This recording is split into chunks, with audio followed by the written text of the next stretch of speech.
అందరికీ నమస్కారం. మన అందమైన ఆంధ్రప్రదేశ్ సముద్ర తీరంలో ఉన్న ప్రసిద్ధమైన పోర్టుల గురించి తెలుసుకుందాం. మన రాష్ట్రానికి 970 కిలోమీటర్ల పొడవైన సముద్ర తీర రేఖ ఉంది. ఇది దేశంలో రెండో స్థానంలో ఉంది. అందుకే ఇక్కడ చాలా ముఖ్యమైన పోర్టులు ఉన్నాయి. విశాఖపట్నం పోర్ట్. మొదటగా మాట్లాడేద్దాం విశాఖపట్నం పోర్ట్ గురించి. ఇది భారతదేశంలోని పాత మరియు పెద్ద పోర్ట్లలో ఒకటి. 1933లో ప్రారంభమైన ఈ పోర్ట్ నుంచి ఉక్కు, బొగ్గు, పెట్రోలియం మరియు అనేక పారిశ్రామిక వస్తువులు ఎగుమతి అవుతాయి. ఇది నావికాదళానికి కూడా, ఇండియన్ నేవీ, ముఖ్యమైన కేంద్రం.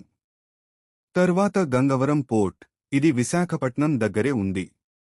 ఇది భారతదేశంలోనే అత్యంత లోతైన సముద్ర పోర్ట్. పెద్ద పెద్ద నౌకలు ఇక్కడ సులభంగా దిగుతాయి. ఇది ఆధునిక సాంకేతికతతో నిర్మించబడిన ప్రైవేట్ పోర్ట్. మరుసటి పోర్ట్ కృష్ణపట్నం పోర్ట్. ఇది నెల్లూరు జిల్లాలో ఉంది. ఇది దక్షిణ ఆంధ్రలో అత్యంత వేగంగా ఎదిగిన పోర్ట్.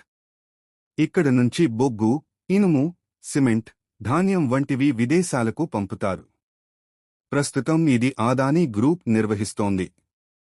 తర్వాత కాకినాడ పోర్ట్. ఇది ఈస్ట్ గోదావరి జిల్లాలో ఉంది. ఇది ఆయిల్ మరియు గ్యాస్ ఎగుమతులకు ప్రసిద్ధి.